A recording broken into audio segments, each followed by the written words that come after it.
Boa tarde, alunos, alunas, professores, queridos. Estou aqui de volta, agora mediando essa aula de filosofia com a Maria Fernanda.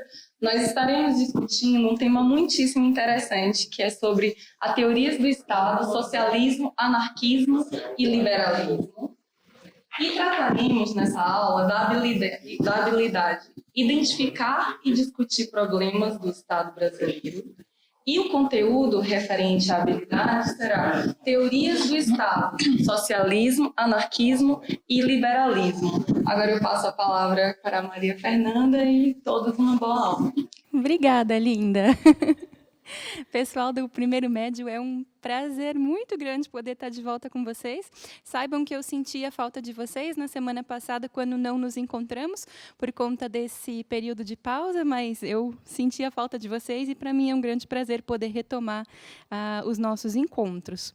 Hoje, como a professora Jennifer já disse para vocês, a gente vai falar sobre teorias do Estado. Esta aula, na verdade, ela é uma sequência de 2 aulas, então hoje nós faremos a primeira parte e saibam que a continuação dela se dará na próxima aula, na próxima quinta-feira. Bem, o nome da aula é Teorias do Estado, Socialismo, Anarquismo e Liberalismo, parte 1. Por quê? Hoje nós nos dedicaremos a tentar entender um pouquinho, tentar juntos construir uma definição, uma conceituação mais ou menos precisa do que seja Estado. E na próxima aula, após a gente ter, então, digerido um pouco melhor o que a gente vai conversar hoje, a gente vai falar aí sim sobre as teorias que aparecem lá no finzinho do 18, no 19, sobre o socialismo, o anarquismo e o liberalismo. Então, se a gente vai falar de teorias do Estado, a gente vai falar sobre política, certo?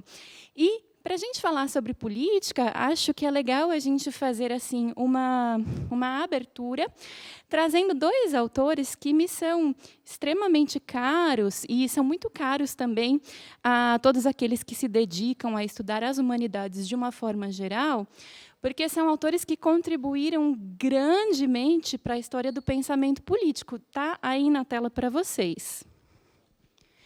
A primeira autora é a Hannah Arendt.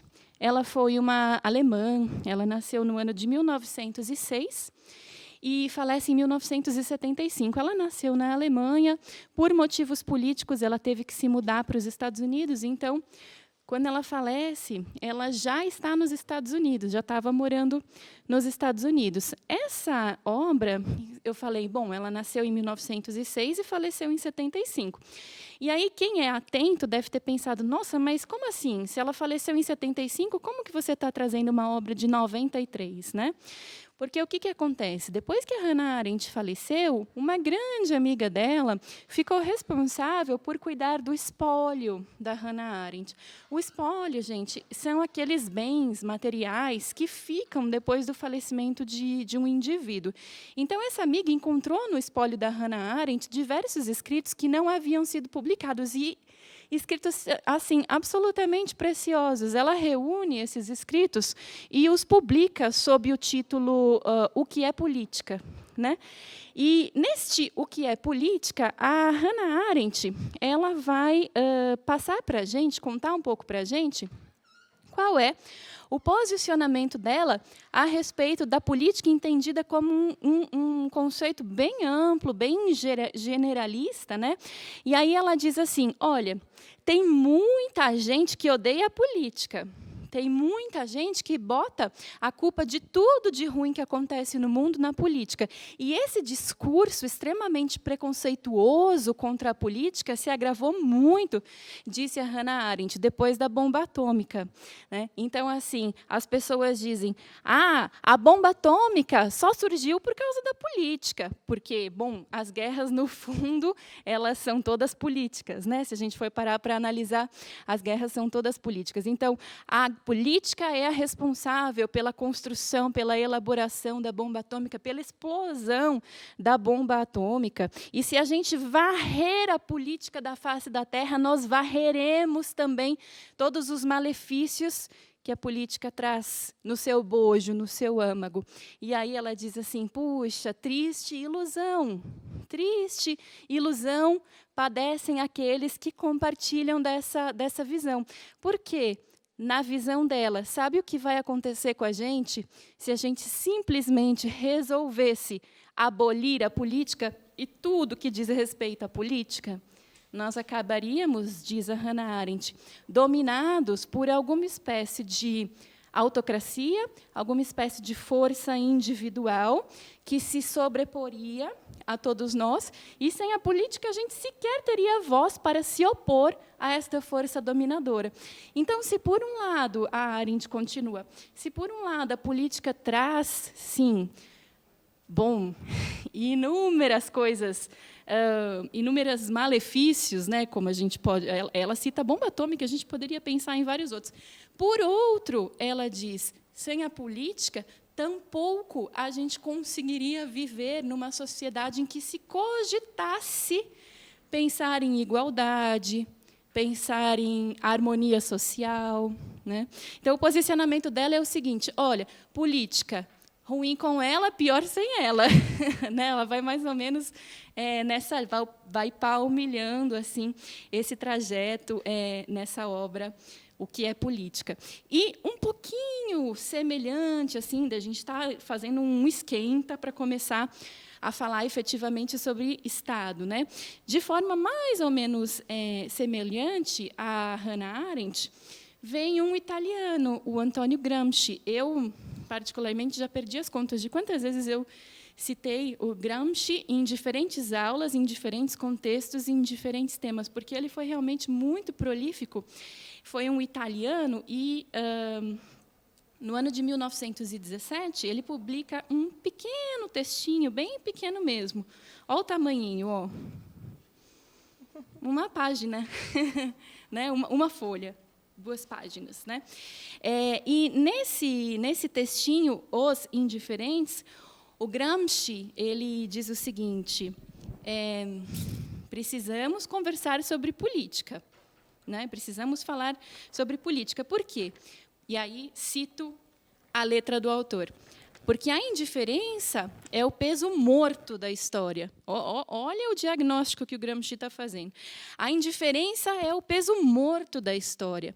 Ela é o fosso que circunda a velha cidade e a defende melhor do que as mais sólidas muralhas, melhor do que o peito dos guerreiros.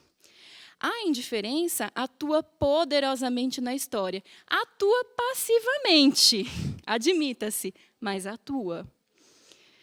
O que acontece, ainda o Gramsci, não acontece tanto porque alguns querem que aconteça, quanto porque a massa dos homens abdica de sua vontade. Ela deixa fazer, ela deixa enrolar os nós que depois só a espada pode desfazer. Ela deixa promulgar leis que depois só a revolta poderá anular.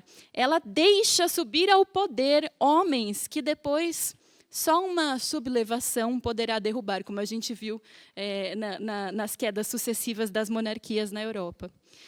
A fatalidade que parece dominar a história não é mais do que a aparência ilusória da indiferença. Então, a Arendt está dizendo assim, olha só, política é um mal necessário, tá certo? E o Gramsci está dizendo, ainda mais do que um mal necessário, é inconcebível pensar a existência humana sem pensar política. Então, um pouco na linhagem, no legado do que a Arendt e o Gramsci deixaram para a gente, e entendendo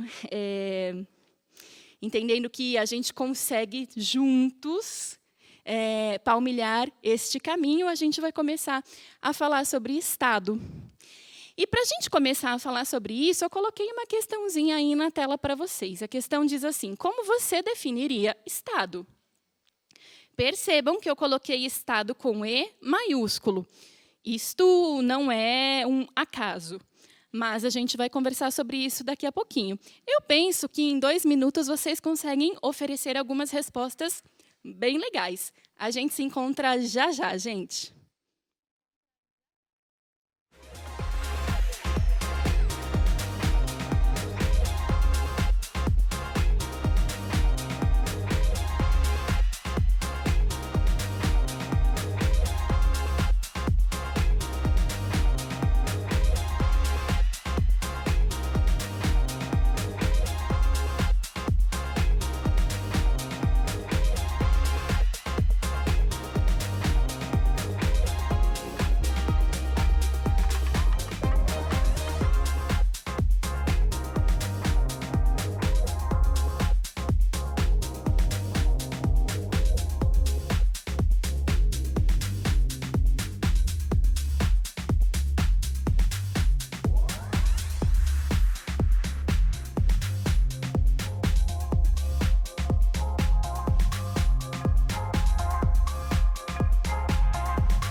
Pessoal, muito obrigada. A participação de vocês é sempre muito importante e vocês vão dando os elementos fundamentais para a gente construir a aula. Nós tivemos muitas interações, vocês falaram muito sobre como o Estado está relacionado ao governo. A Daniele falou que é ao governo de um país, né? A Pró-Regina falou de instituições que compõem um povo, uma nação, né? Vocês falaram que é a organização da vida coletiva, a organização dos indivíduos que vivem junto, uma instituição que controla o mundo da política. Legal, gostei da sua curadoria aí das mensagens, muito bom, deu um monte de coisa para a gente pensar. E daí dá para a gente perceber que, então, à primeira vista, falar de Estado parece ser a mesma coisa que falar de um conceito, que é muito amplo, que abarca diversas respostas, respostas que trazem diferentes elementos de diferentes naturezas. Né? E, em princípio, quando a gente começa a conversar sobre o Estado, análise do Estado, enfim, a gente tem realmente essa impressão de que daria para reunir, subsumir em um mesmo conceito um montão de ideias diferentes. Né? Mas, aí, no slide, o que eu fiz? A primeira coisa, assim, precípua, fundamental, é a seguinte: nós precisamos começar por fazer uma distinção bastante importante, que é a distinção entre quando eu escrevo Estado com E maiúsculo e Estado com E minúsculo, porque, vejam bem, se vocês consultarem qualquer dicionário que vocês tenham à mão aí, vocês vão perceber que Estado com E minúsculo é um substantivo que designa uma situação, uma circunstância, um contexto no qual um país, um indivíduo, enfim, se encontram. Bastante diferente disto é quando eu escrevo Estado com E maiúsculo, porque daí eu estou mobilizando propriamente um conceito. Estou me referindo propriamente a um conceito forte dentro da política, o Estado com E maiúsculo. Né? O que é esse Estado que eu escrevo com E maiúsculo? Ele é, coloquei aí para vocês, uma entidade de grande complexidade. Pode ser pensado com base em diferentes aspectos. Então, sabe, gente, esse cabedal de respostas diferentes que a Jennifer pescou aqui para a gente no chat, com diversos elementos, ele não veio à toa. Né? Na verdade, ele é um sintoma das maneiras diferentes através das quais nós podemos analisar este fenômeno jurídico, político, que é o Estado. É quase como se esse conceito fosse um prisma, e através do qual nós poderíamos olhar por diferentes faces. Essas faces, são filosofia, sociologia, direito. Então, existem diversas formas de entender, de compreender e de analisar o Estado. E, perante estas diversas formas, um ponto de partida sempre muito interessante é o de apelar para a famosa etimologia da palavra.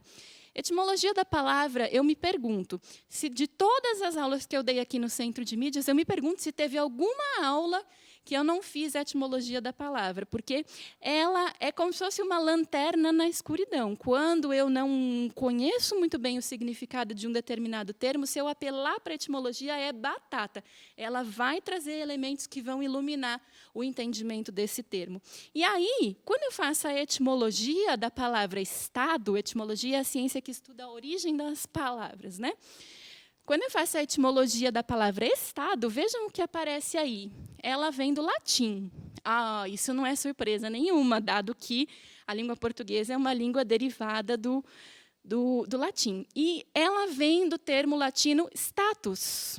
Status significa algo como fixo, regular, imóvel, estanque, né, de alguma maneira.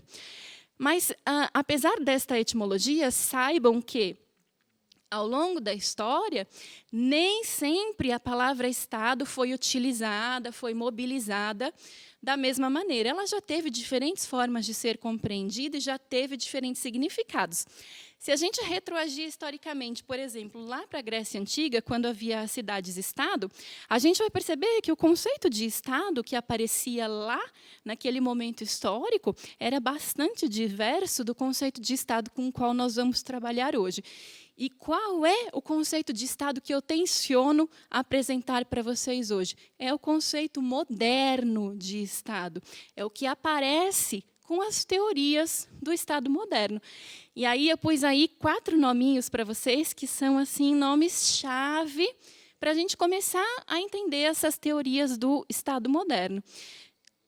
Eu coloquei como primeiro porque é um autor que me é extremamente caro, o meu autor assim de cabeceira, recomendo vivamente a leitura para quem se interessa, né, por política, teorias do Estado, que é o Nicolau Maquiavel, grande autor florentino, né?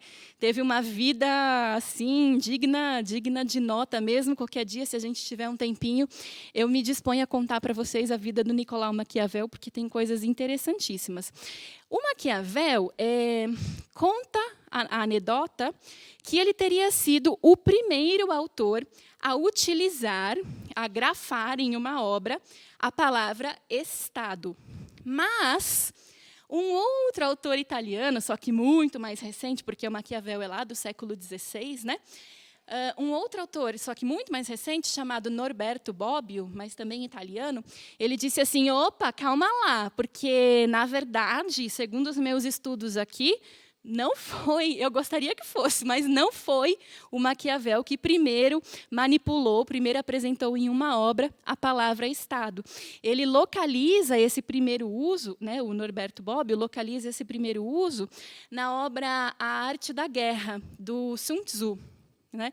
Então, teria aparecido lá no Sun Tzu, e aí depois aparece no Maquiavel. Mas o fato é que, assim, na esteira da utilização do termo Estado, na sua forma moderna, vem muitos outros autores. O Hobbes, por exemplo, Thomas Hobbes, que é um autor inglês, defensor do absolutismo. O Jean Bodin, que foi também outra figura... gente, vou contar um negócio. Jean Bodin foi outra figura, assim, digna de nota mesmo. Eu, particularmente, não gosto de fofoca. Eu sou aquela pessoa na qual a fofoca acaba. Né? Se alguém chega para me contar uma fofoca, não vou fazer parte da fila, não vou passar. Eu sou a pessoa em que a fofoca acaba. Mas se tem uma coisa que eu realmente gosto, são as fofocas históricas, né? As fofocas filosóficas. Se um dia me convidassem para fazer um programa de televisão, eu ia querer fazer um programa de fofocas filosóficas, porque tem coisa assim muito interessante. O Jean Bodin, ele foi uma figura que ele foi uma alma assim muito complicada. O Jean Bodin fez de tudo nessa vida. Ele, no começo da vida dele, ele queria ser padre, então ele se ordena, chega a estudar alguns anos de ordenamento, mas depois ele larga. Ele vai estudar direito, ele se forma em direito, Jean Bodin é parisiense, né? Ele se forma em direito e aí ele vai trabalhar no parlamento francês. Lá no parlamento francês, e isso a gente está falando do século XVI, lá no parlamento francês, o Jean Bodin, ele entra em contato com uma corrente de pensamento que, bom, gente, vocês sabem, século XVI é o auge da Inquisição, né, na Europa, e não só na Europa, porque tem um monte de historiadores que já mostraram para a gente que as raias da Inquisição se espraiaram para todo o resto do mundo, chegaram, inclusive, aqui no Brasil. Né? Então, o Jean Bodin, ele se encanta com os inquisidores, a Inquisição e tudo isso. O Jean Bodin, ele se torna um dos maiores inquisidores da França, persegue as bruxas assim de uma maneira fenomenal. Ele que cunha o conceito de bruxaria de pacto, que depois é altamente mobilizado por outros inquisidores e que diz assim, olha, inquisidores, cuidado, porque quando vocês olharem para uma bruxa, né, vocês vão querer se apiedar dela, vocês vão querer pensar que ela não merece a fogueira. Saibam que se vocês pensarem isso, isso já é bruxaria. Isso já é ela mexendo com a sua cabeça, já é a bruxa atuando, né? Então, ele escreveu aí uma obra chamada Demonomania das Feiticeiras, né? Que foi publicada em 1580. Para quem se interessa por Inquisição, história da bruxaria na Europa, ele é assim uma espécie de reedição do Martelo das Feiticeiras, que é o livro clássico que todos os inquisidores leram lá em 1486, quando ele foi publicado a primeira vez na Alemanha. E, nossa, caramba, falei do Jean Bodin, até perdi o... Tá, mas voltando, o Jean Bodin, ele era um absolutista. Então, ele está dentro dessa esteira de pensadores que se dedicam a pensar o Estado moderno. Aí eu coloquei um contraponto, porque o Maquiavel, Maquiavel mais ou menos, mas assim, Maquiavel, Hobbes e Bodin são absolutistas, né? Se bem que o Maquiavel tem um período republicano também. Agora, o Locke foi fundamental na construção e na sedimentação de um pensamento anti-absolutista. Então, eu coloquei ele aí como contraponto para vocês. Logo abaixo tem a Paz de Westfália, 1648, também fundamental na consolidação do conceito de Estado moderno, porque essa Paz de Westfália, que vem no bojo do final da Guerra dos 30 Anos, que aconteceu lá no Sacro Império Germânico, essa Paz de Westfália vai trazer conceitos como soberania, conceito de Estado-nação. Então, é outro marco importante para se pensar o surgimento do Estado moderno. E um outro marco que eu coloco ainda para vocês aí na tela é a teoria da separação de poderes, que foi elaborada pelo Montesquieu. E, na verdade, não é que o Montesquieu tenha sido um grande visionário, porque essa teoria estava disseminada por toda a França, aí no âmbito do pensamento da Revolução Francesa, né?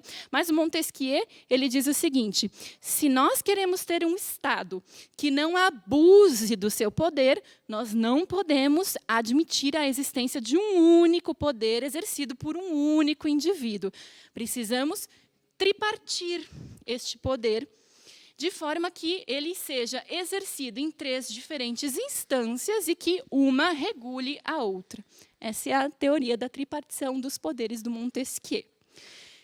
Tendo feito de maneira bastante assim apressada, porque isso daria assunto para uma sequência de pelo menos umas 20 aulas, tendo feito um pouco esse resgate histórico do surgimento do Estado moderno, eu gostaria de pedir a licença de vocês para ler uma definição de como se entende Estado hoje. Então, começo aí. Odiernamente, isto significa atualmente, como formação política recente, considera-se Estado ente composto por 3 elementos, que são uma população, um território e um governo. Ou o conjunto das instituições que administram uma nação.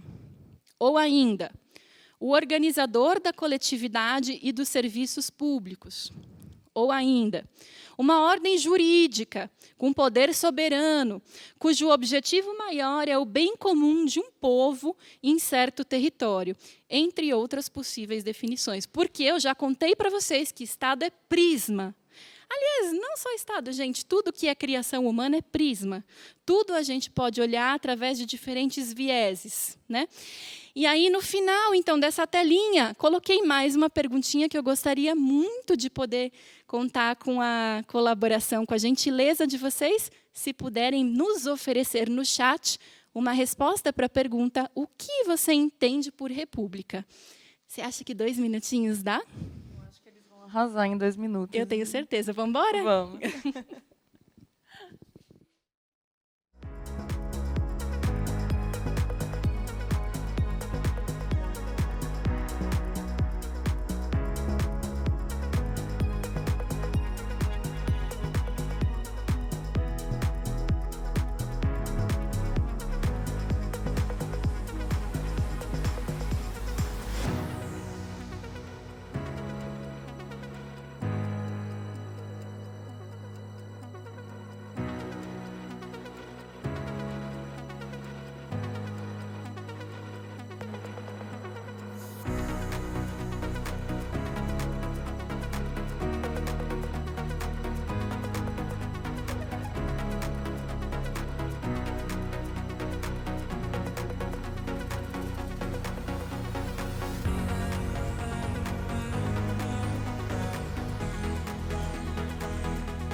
Gente, obrigada pela participação de vocês. Esse tema sobre o Estado, ele é tão importante para nós pensarmos a nossa atuação no mundo e para desenvolvermos esses conhecimentos para termos uma cidadania plena. Então, a participação de vocês está muito, muito interessante. Olha só o que o Hugo respondeu, Maria. A república é uma forma de governo. A Maria disse que representa um país, a nação. A Verena, que é a coisa pública. A Ana, o poder do povo. E o Guilherme é o governo para o povo. Legal, muito bom. Uhum. A Verena, ela foi bem no âmago da coisa, fazendo a etimologia da palavra, né? Porque república, se a gente for fazer a etimologia, qual que é o procedimento da etimologia? Vamos dividir a palavra em radicais, ver de onde vem cada radical, né? E tentar, assim, entender melhor o significado da palavra. Daí a Verena falou, olha, república é pública, que significa coisa pública. Aquilo que, de uma forma ou de outra, é administrado por todos, é gerido por todos, ou, para dizer o mínimo, a qual todos têm conhecimento, todos têm acesso em nível de assim, saber o que está acontecendo, né? A Verena foi bem na etimologia da palavra. O fato é, o nosso país é uma república? No pé da lei, no pé da letra, o Brasil é uma república? O que o pessoal fala para a gente quando a gente pergunta isso? Eu acredito que eles vão acertar na música, no alvo. Será? O Brasil é uma república? O Brasil é uma república, gente? Põe aí no chat para a gente saber. Vamos Vocês abrir o estão chat. achando? Vamos deixar esse chat aberto para eles contarem para a gente se eles acham que o Brasil é uma república, né, Maria? Legal. Vamos ver. Sim. É, isso mesmo, não tem nem o que titubear, né? O Brasil, ele é uma república. Como a gente sabe que o Brasil é uma república? Porque se a gente pegar a nossa Constituição, aparece lá no artigo 1º, olha na tela aí para vocês. A República Federativa do Brasil, esse é o nome do nosso país. E, olha, gente, o Brasil já teve muitos nomes, viu? Muitos nomes. Mas o nome atual é República Federativa do Brasil. Então, o que diz o artigo 1º? Somos formados pela união indissolúvel dos estados e municípios e do Distrito Federal. Constituímos-nos em um Estado democrático de direito. Quais são os nossos fundamentos na letra da nossa Constituição? A soberania, a cidadania, a dignidade da pessoa humana, os valores sociais do trabalho e da livre iniciativa e o pluralismo político. Guardem esse conceito de pluralismo político, porque ele é muito fundamental e a gente ainda vai mexer nele hoje. Tá? E a gente tem um parágrafo único também aí na nossa Constituição que diz assim: todo poder emana do povo, que o exerce por meio de representantes eleitos ou diretamente, nos termos da nossa Constituição.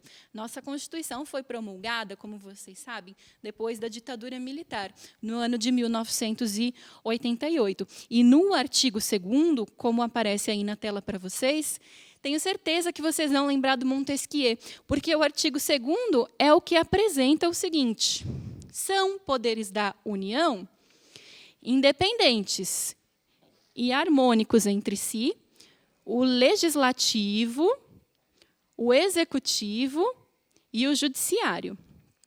Está aí, tripartição de poderes do Montesquieu. Aparece assim, quase ipsis literis na nossa Constituição. Para vocês verem como história é um negócio que a gente deve para todo mundo o tempo todo, a história das ideias, né? E o nosso artigo 3º diz: constituem objetivos fundamentais da República Federativa do Brasil. 1.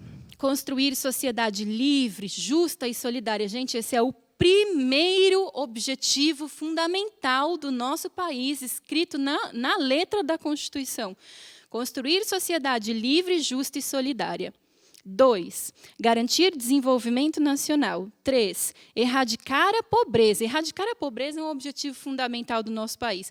Não só erradicar a pobreza, como também a marginalização e reduzir as desigualdades sociais e regionais.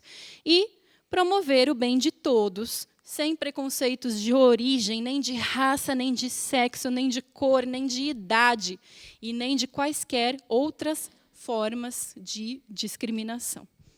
certo? Maria Fernanda, eles estão aqui pedindo para explicar um pouco mais a questão da República. Porque, apesar de ser algo que a gente escuta falar, eles não lembram o conceito.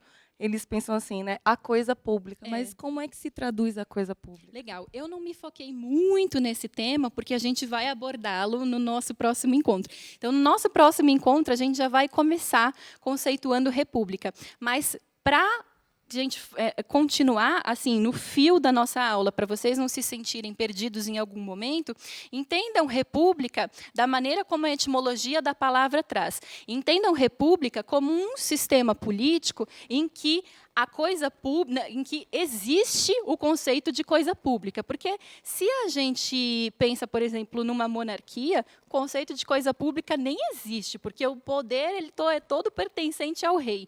Então, vamos entender república como um sistema que, bom, daí existem diversas possibilidades, diversas configurações dentro de uma república, mas vamos pensar, para começar a ter uma ideia, como um sistema em que existe uma separação entre o que é público e o que é privado.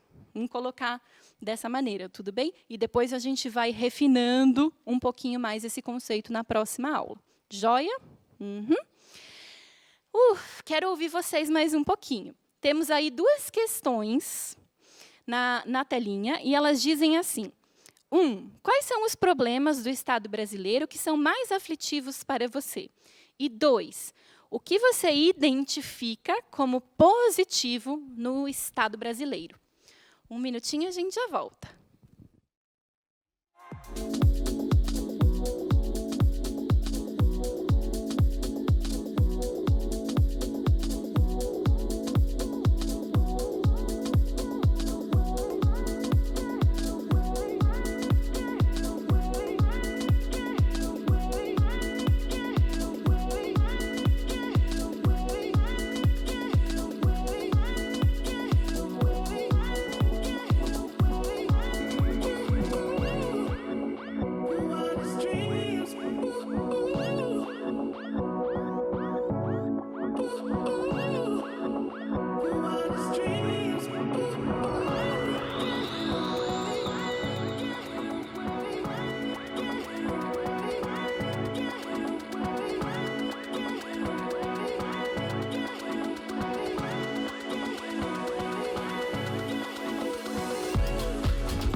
Pessoal, quantas análises vocês fizeram aqui sobre os problemas no Brasil? Vocês falaram sobre a dificuldade de não ter aula, de não ter vacina, sobre a pobreza, sobre a corrupção. Falaram muitas coisas importantes, não foi? Que bom. Em relação aos problemas do Estado brasileiro, né? E eles trouxeram alguma característica que eles identificam como positiva no nosso Estado? Ninguém trouxe. Eles entraram mais nas questões relativas aos problemas. Se focaram Mas, olha, eu vou ficar olhando aqui e falo o que vocês acham de positivo no Estado brasileiro. Vamos aguardar. Enquanto a gente aguarda, pessoal, eu gostaria de ir me encaminhando para o final do nosso encontro de hoje. Lembram que eu falei para vocês guardarem o termo pluralismo político? Então, eu vou ler para vocês um conto que foi escrito pelo grande Machado de Assis, o nosso Dante brasileiro, né? E eu vou o nosso lá do Cosme Velho, né? Do bairro do Cosme Velho. E na verdade Machado que me perdoe, mas o conto era muito longo e eu não conseguiria lê-lo na integralidade na aula. Então, infelizmente, eu tive que fazer alguns cortes. Eu rasurei um texto de Machado, mas espero que vocês apreciem o conto. O conto se chama O Dicionário, e ele diz assim: era uma vez um homem chamado Bernardino, o qual dizia que o trono devia pertencer à multidão. Com o fim de colocar o povo no trono, ele pegou um pau, concitou os ânimos das pessoas e deitou abaixo o rei. Mas, entrando no palácio, vencedor e aclamado, ele viu que o trono só dava para uma pessoa. E ele acabou com o dilema, sentando-se ele próprio no trono. Em mim, bradou ele, vós podeis ver a multidão coroada. Eu sou vós sois eu, dizia o Bernardino. Ele declarou que, para maior lustre da sua pessoa e do seu cargo, em vez de chamar-se Bernardino, ele passaria a ser chamado de Bernardão. Segue o Machado. Como ele era calvo desde os verdes anos, ele decretou que todos os seus súditos teriam que ser igualmente calvos, seja pela natureza, seja pela navalha. E ele fundou este ato em uma razão de ordem política, ou seja, a unidade moral do Estado pedia a conformidade das cabeças.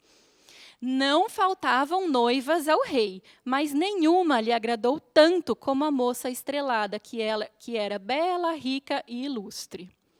Bernardão lhe ofereceu as coisas mais suntuosas e raras, porém a moça resistia à sedução. Ela não resistiu muito tempo, mas também não cedeu tudo. Como entre os seus candidatos ela amava secretamente um poeta, disse que iria se casar, mas seria com aquele que lhe fizesse o melhor poema num concurso. Bernardão aceitou o concurso, louco de amor e confiante em si mesmo. Concorreram 20 pessoas. Um dos poemas considerados superiores era justamente o do poeta amado. Bernardão anulou o concurso por decreto e mandou abrir outro. Ordenou que neste novo concurso não se empregassem palavras que tivessem menos de 300 anos de idade. Já que nenhum dos concorrentes estudara os clássicos, era o meio provável de vencer. Não venceu ainda assim, porque o poeta amado fez o que pôde, e outra vez o seu poema foi o melhor. Nesse segundo concurso, Bernardão também colocou um decreto para anulá-lo. E decretou que só poderiam ser empregadas as palavras mais modernas, as palavras da moda. Ainda assim, o poeta amado venceu. Vou direto para o final. Quando Bernardão, tendo sido totalmente vencido, se tranca na sua biblioteca, derrotado, e lê um poeminha que diz assim: ó raro Apeles, Rubens e Rafael inimitáveis. Não se fizeram pela cor das tintas, foi a mistura elegante que os fez eternos. Ele lutou, mas acabou perdendo. Na política, será que só cabe um? Só cabe o Bernardão? A gente se encontra na próxima aula para falar sobre isso. Tchau, pessoal. Obrigada. Tchau, tchau, gente. Até semana que vem.